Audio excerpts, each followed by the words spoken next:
I don't know how to like do I'm just gonna just not do an introduction. Do you want me to plug my ears and you can do it so that I'm not looking? No, I think I'm just like not gonna do one. Okay. We're just gonna like start.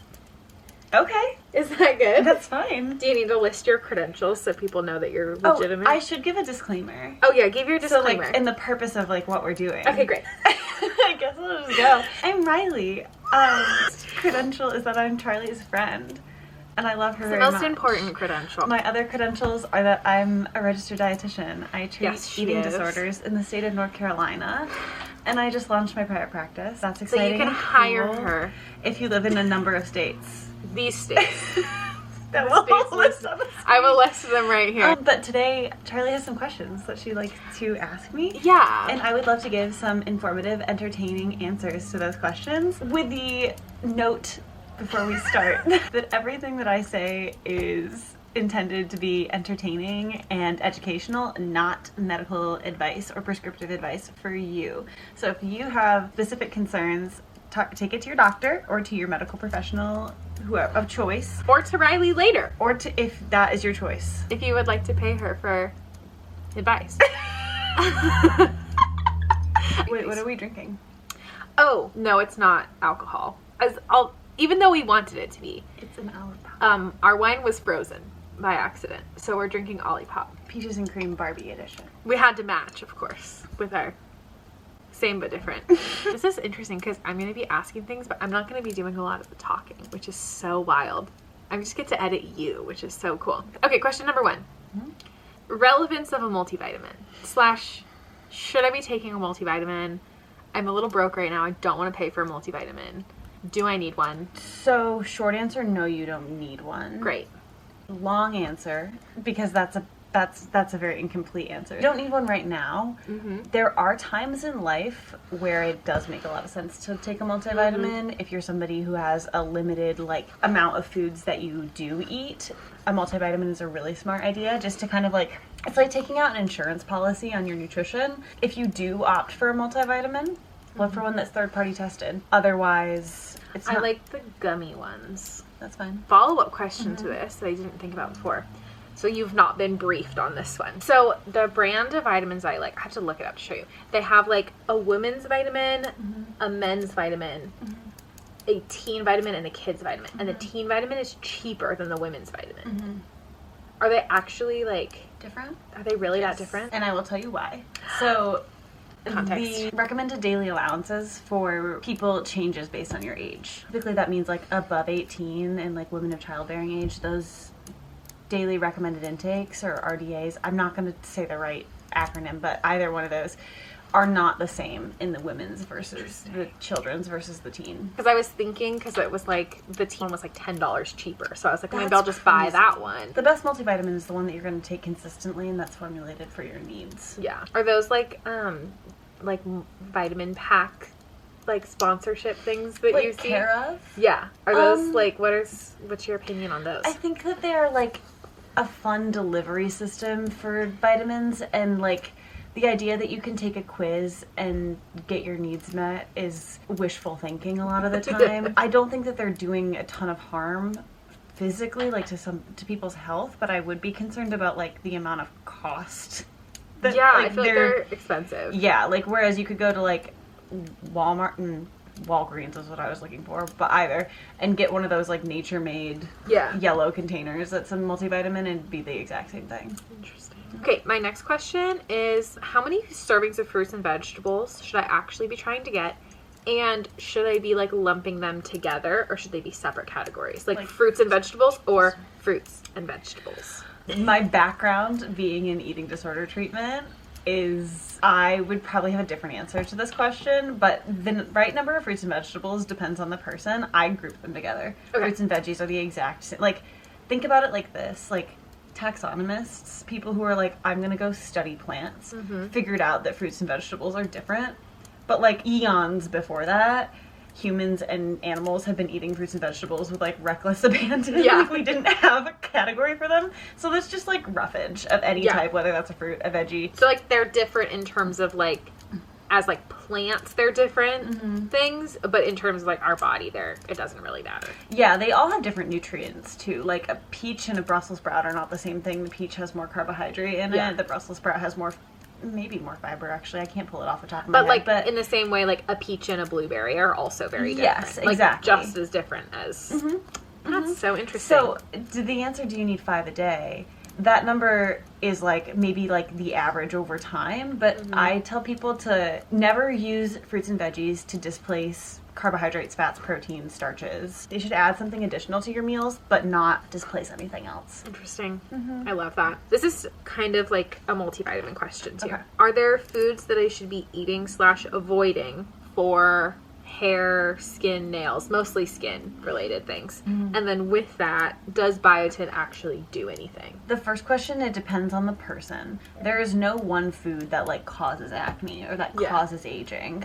To that end, like collagen supplements don't do anything. No. They just add an incomplete protein to your diet and like are pretty useless unless you like them, in which case live your best life. But they don't do anything for your skin. Food wise, the things that are helpful for skin are like your fat soluble vitamins, so D, E, K, and A, specifically vitamin E. Taking notes. And also vitamin C, because, not topical, I don't know about topical. But in terms of like eating. Eating it because it stimulates collagen production. Interesting. Which is why this is what I was hoping to learn. Yeah. Which is why when you don't eat vitamin C for a long time, you get scurvy. Because it just breaks down your collagen. That which is makes the connective so tissue. much sense. Yeah. Okay, what about biotin though? To be honest, I don't know much about biotin, which what that points out to me is that I just didn't learn about it in my education, and it's probably like not that important. Yeah, we didn't learn about biotin for the purpose of like hair, skin, and nail health. I know it helps some people. Like I've known people who have been like, my hair grew like crazy on it, and like that's anecdotal evidence, but anecdotal evidence is still evidence. But if you're looking to grow healthy hair and skin and nails, the first thing that you can do is eat enough. That's like the most important thing. Wow. Because when you're malnourished, you don't, like, your body's like, why would I have hair? I feel called out. But like, Love you. so real. Okay, moving on. Okay, this one is protein related because I feel like everyone's always talking about protein. Okay, so initial question is, how much protein should I actually be trying to eat? Okay. Also, I feel like as a vegetarian, I feel like people talk about protein a lot. I don't think it's necessarily harder to get as a vegetarian. No, it's just different. It's just different. Yeah. Following that, how much of a workout do I need to have? Like, how much do I need to exert myself in order to justify having a high protein post-workout snack? Like, at what point do I need to up protein for like my gym exercise related goals, like for lifting purposes? Okay. I'm gonna do my best to answer this in an orderly way. That was a lot of questions all in one. I'm ready. They're all connected. So protein is like kind of having a moment right now. Like she's always been around, but currently everybody is very fixated on it, which is cool. And also I'm seeing a lot about like protein displacing specifically carbohydrates, and like they do very different things. You can't get those those wires don't cross. So the first protein question was, how do you know if you're getting enough protein? Yeah, and like what is enough? Need? Like, is there are like those online calculators of how much protein you should be getting like legit? Should you be using them? Should you be tracking it? It really depends on what type of person you are. Protein, the little wizard that lives in my brain would get very attached to that information. I don't think you need to track protein. I don't think that you need to be super aware, but if you do want to know like how you feel on a higher protein diet, there's nothing saying you can't give that a try. I would think about it like you want to have a protein at every meal, so breakfast, lunch, dinner, and at least one protein-rich snack in the day if you are active. So if you are doing exercise, it's not a bad idea to make sure that you're hitting like a protein source in breakfast, lunch, dinner, and at least one of your snacks. Beyond that, like you can go more than that, but again, not to the point where it displaces your other nutrients. I really like the way that sounds. So, like, and then the other piece of that was like, when is it enough exercise to eat a protein-rich snack? Yeah, like, is like going to the gym for like a little bit, like not super exerting myself, but like doing like a chill day of weights, like, and I'm not really hungry afterward, like, You should still have a snack. Okay. Yeah, it's not a bad practice to get into having a snack after exercise. no matter the intensity. Yeah. Especially if you're somebody who's like prone to getting in your head about it. Like, it's just a good practice to be in. Interesting. Because your body, like, you might not feel super depleted by your workout, but like, and you can feel your muscles like when they're tired. Yeah. But your muscle fibers are like still breaking and reforming even if you're not going super hard at the gym. So yeah, give it some fuel just in case. I feel like when I first started like going to the gym with Sam, he was always like, okay, like we finished our workout, like now we gotta go get a protein shake or a protein bar or something and like a banana or whatever. And I was always like, well, I'm not super hungry. Like we'd usually like have breakfast and then go to the gym, and then he'd be like, okay, now we need to have like our protein thing after. And I'm like, I don't feel like I pushed myself very hard, so I don't feel like the purpose of it was like to like help with muscle things. But if it's not necessarily connected to just that, it's like just the workout in general. If you're lifting heavy weights, there's more of a reason to have a protein-rich snack afterwards, like if you're intentionally pushing yourself hard. But in general, after a workout, like you've depleted yourself in some way, it's best to like replenish that. That makes total sense. Okay, this question is for Alex, my roommate and bestie, who wanted Riley's opinion on this. Please tell me the importance of omega fatty acids. Should I be taking fish oil supplements? Okay, there's two parts. I love these are great questions. So omega-3s are super cool. I love What is them. it? An omega-3 fatty acid. Okay, so there are a few essential fatty acids. And when you hear essential fatty acids, think you cannot get it or build it from anything else. Like you have to eat the essential fatty acid. Okay, like your body can't figure it out on its own. Yeah, like it's like similar to proteins, like you've heard of a complete protein versus an incomplete protein. Yeah. There are some amino acids that your body can't build. There are some fatty acids that your body can't build. Okay. So essential fatty acids often come in things like oils and fish and nuts and seeds and anything that's like higher in fat. Specifically, there's like two essential. There's omega-3s and omega-6s. People get enough omega-6s pretty much across the board. Omega-3 is the one that we struggle with the most because it's in things like fatty fish, and that's just like something that not a lot of people have consistent regular access to, which is why fish oil supplements kind of like took off. Omega-3 fatty acids have an incredible effect of like anti-inflammatory. Like you talk about anti-inflammatory diets and people usually like cut out fats, and that's really weird to me because they're so anti-inflammatory, specifically like seafood. So things like salmon and fish eggs and oysters and other types of seafood that I'm not thinking about right now have a lot. And should you take an omega-3 fatty acid supplement? Yes, if you don't have many omega-3s in your diet. Yeah. So if you're vegan or if you are not a fan of fish, it's not a bad idea, but you can also get it from things like flax seeds, walnuts, and pumpkin seeds, and a lot of other sources, but you do have to be intentional about it. Okay, so like me as a vegetarian-ish, vegetarian-pescatarian who like eats shrimp and that's kind of it in the seafood department, but I have like walnuts pretty regularly. Should I be like thinking about that, or is that like not something that matters that much to think about? I think it would be interesting to see how you felt adding in like a serving of walnuts or flax seeds every single day. Oh, okay. And just what would change if I did that? If you were to notice a benefit, it would be like probably a benefit in just like how your joints feel, how you feel overall, how your like clarity of thought.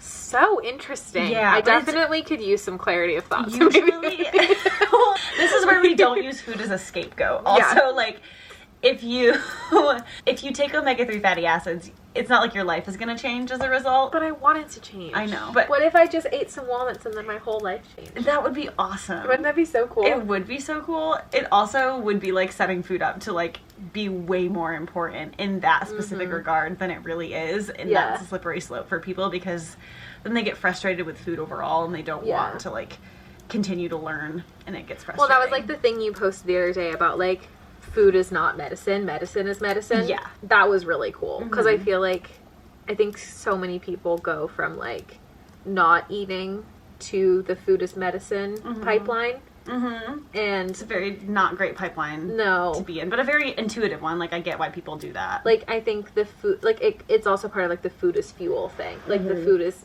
is technically fuel, but it's also like a whole lot more than fuel. Yeah, it can't be only fuel. It can't be. An interesting way to think about it is like I have a lot of clients with ADHD because that's an area that I really love working with. Like I said that omega-3 fatty acids, like your brain might work a little better, right? You might have clarity of thought. Not the same way that if you're like getting prescribed Adderall for the first time, you won't have that level of clarity of thought if you have ADHD and start taking fish oil. It's not medicine. Yeah.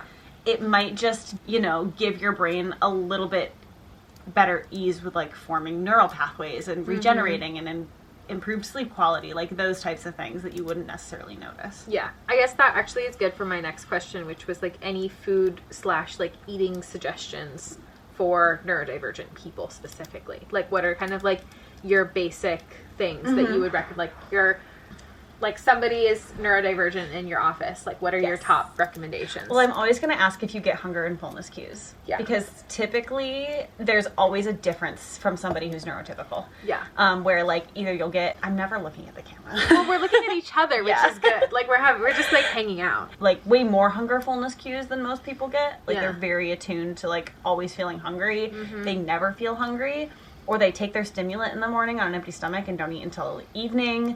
And all of those things, the recommendation is relatively similar. It's just how we get there that differs. But eating consistently throughout the day.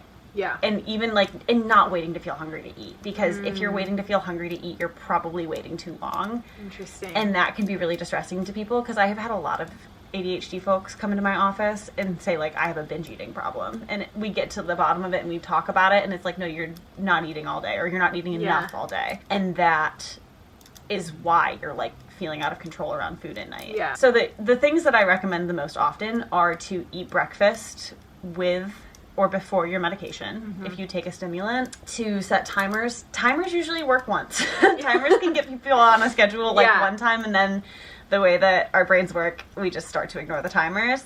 But it can be a good first line intervention to like show somebody. My hair caught in my ring. Oh no. A crisis. Anyway, sorry. Just two girls with ADHD. You can't focus on one topic for more than 3 minutes. I'm really trying to focus. Sorry. One girl with ADHD distracting another girl who's with hyperfocus. It's my special interest. It's your special interest propped on my special interest, which is Little House on the Prairie. I love that for us. Okay. Wait, no, I'm not done. Okay. What to say? Apologies. Continue. Okay. This is going to be awful for you to edit. I can't wait. I'm so sorry. What other interventions do I? This happens in session. If any of my clients are watching this, you've seen me say like, wait a minute, I need to remember what I was thinking about. Or I'll just say, you need like a tape recorder to rewind and just be like, wait, what did I just say? Literally. And sometimes they'll humble me and be like, you were talking about this. No, I guess that's kind of it for ADHD. Okay. The more consistently throughout the day you can eat, the better you'll feel. Amazing. And there's no special diet that helps ADHD or autism. It's individualized. Don't let anybody tell you to stop eating food, dyes, or sugar. That's all. Thank you very much. This one is interesting. I've been thinking about this a lot. How should I be eating to prepare my body for pregnancy in the next 3 to 5 years, which is a long ways away, but like I feel like those sort of things, I mean, I'm a planner, so I like to think ahead of time. And I also feel like it's a good motivator for taking care of myself. Definitely. Keep in mind that like pregnancy can it's a truly wild experience, like what it does to your body. Yeah. So being in a really good place with food and body beforehand is important. And that is not to say that you have to be in like a good place with food and body image as a whole, but like knowing what you need to do and knowing how you feel best before you get pregnant. And being able to tolerate like body changes that might happen. That is a really good motivator. Because like you want to make sure like you don't want anything to go wrong. There's so many other things to think about at that time. Exactly. And a lot of times too, it helps, like the clients that I've had who have had babies, like it becomes a really healing experience to see your body change, but like for a cause and like that motivation to take care of yourself can be helpful. I also feel like it could be like my body changed and the world didn't end. Like if my body actually like got better because you made a baby. Yeah. Well, and also then it could be like, if my body changes again, like I'll be fine. Yeah. Like, I'll be okay. And it's almost guaranteed that it will, because, like, after pregnancy, so much happens, too. Totally. Also, neither of us have ever been pregnant, for the record. Correct. So never, ever. So if anybody has lived experience, your lived experience you may disagree with everything I have to say, and that's okay. Yep. But from my perspective as a dietitian, what I'm concerned about is when you get to that preconception period, even if you're not like actively trying, if you're like anywhere near where like something could happen and you would end up pregnant and like have a baby, take a prenatal vitamin. Okay. Like you could be taking a prenatal now, and I wouldn't say that's a bad idea. Oh, so is a prenatal vitamin more important than a multivitamin? It's not a bad idea. Like that's literally like all I can say about it is like what it would have, what a prenatal has that a multi doesn't, is extra folic acid. And folic acid, a lot of people don't tolerate a high dose of folic acid super well. It can make people nauseous, which is why it's completely based on tolerance. Like if you would prefer a multi, because it doesn't make you feel icky. And then when you get to that point where you're like, something could happen anytime, then you would switch to your prenatal because it has a higher dose of folic acid. What folic acid does is reduce the risk of spina bifida or like any spinal like neural tube defects in the baby, which is really cool. Like that a single nutrient can alter that much in the course of a pregnancy and a fetal development. And then besides that is be eating enough and eating in a way that makes you feel the best you can, and making sure that if you have other health conditions that they are identified and managed to the best of your ability. Yeah. This is my last question. Okay. And we talked about this a little while ago. Oh, I'm excited for this one. Okay. Okay, because this is something that I feel like we have talked about a lot as friends. Also, I have talked about a lot online, and I feel like I've been like bullshitting a lot of the time, I feel like, because I don't know what I'm talking about. Okay. Is haze real? Like health at every size? Yes. Yes. Haze I'm going to give some background, some history. I can't wait. So haze is like a registered trademark. It's health at every size, and if you want to learn more, you should go to ASDAH, ASDAH.org. It's the Association for Size Diversity and Health. And it's a few different guiding principles. If I were to sum it all up, the way that I approach haze in my office and the work that I do is that like it isn't imperative that you pursue weight loss in order to pursue health. Ooh, I like that. So you can separate the two. Like you can pursue health and not change the size of your body. Yeah. And if you can improve your health without your body size changing at all, because what we know about body size is that it's complicated and hard to change. Yeah. Like where your body naturally wants to sit. As an eating disorder provider, I'm very adamantly health at every size, because I believe that like that is the way to reduce the most harm. Yeah. That like we live in a very fat phobic, like people in larger bodies are consistently stigmatized. Yeah. I have a lot of clients who are in larger bodies who have eating disorders, and it would be very harmful for me to not believe in health at every size. That's my stance on it. Is it a real thing? Absolutely. You don't have to shrink the size of your body to pursue health. And when I say pursue health, I mean like with nutrition and with other like traditional healthcare interventions, but also with exercise, with just like lifestyle changes. I feel like a lot of things like sleep has been a huge thing that I've been thinking about as part of health. Like I feel like sleep has just been like something I do, but up until recently, like that has been something I've been thinking about as part of my health, which I feel like it is. That doesn't matter. Your size does not really matter. I mean, there are things you can do if there are problems, like health problems with sleeping. That's so interesting. Yeah, it's basically that you don't need to get smaller in order to be healthy. Yeah. And pursue health. And it blows people's minds a little bit sometimes because it's so different than like the paradigm that we work in the medical field traditionally. But to me is just like the best way to provide healthcare because it doesn't treat weight loss as a default. You want to go eat some soft pretzels? Yeah, I do want to go eat some soft pretzels. Okay, we're going to go out to dinner and eat some soft pretzels and kale salad and some tacos. Okay. Love you. Cheers.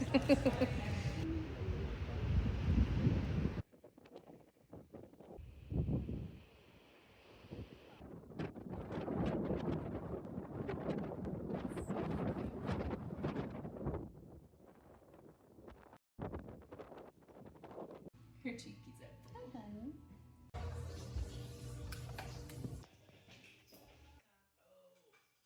Welcome to Healdsburg.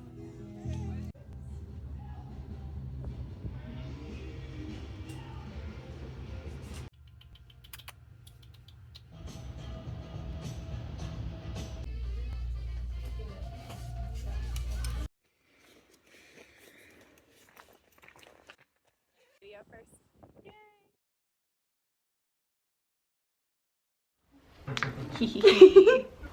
Hi. Well, do you want to start with the best? Yeah, but I want somebody else to pick what pieces I'm trying. for me. Okay, Yes, well, the okay. pink are the best. The bubs. The bubs. It's the big ones. And you can have the whole piece if you want, or we can do like a little, I'll do half and half with Alex. Perfect. So we can each have some. Cheers. Yeah. It's like bubblegum. Oh my goodness. Isn't it unreal? Here. It's like any other candy that I've ever had. I love this. It's like bubblegum. I need this in my life. You can buy a whole bag of just those. Yeah, they're Excellent. really good. That sounds good. Banana, tutti frutti. Tutti free. Tutti I'm a frutti. big banana girl. The banana ones are really good though. The whole We thing. can split if you want. Yeah. You can just take a bite of it. That's a good idea. Yeah. Mmm. The texture's really good. Mmm. Wow. That creates a lot of dopamine. It like does the sour. The salivary. Mm-hmm. Mm-hmm. I think tutti frutti is my favorite. One of my favorites. That's good. The textures of them are just so like different. Perfect. Like Perfect. I can't think of another candy that's like this. Like it's like a gummy and marshmallow and bubblegum. All in the same. It's like the best thing I've ever eaten. Right? I'm gonna try one more. If we're only gonna have one more, maybe we should do one of like the root the beer. skulls? Yeah, the root beer. Okay, we can do The it. skulls. Or cola. Or it's cola, I think. It's yummy though. Mmm. I like a cola candy. Wow. I love how sour they like. They're just crazy. Mm-hmm. Like I understand the hype of them. The second one was the best. The tutti frutti. Then the first one, and then that one. That one's really good, but wow. This is the most similar texture to other candies. I feel like. Mm-hmm. I agree. But the other ones- the texture of the first one was like the most perfect thing. Mm-hmm. Same flavor? Banana caramel. Or same? They're banana caramel, but they're the same texture. Oh, fun. That was fun. Yay. Thanks for watching.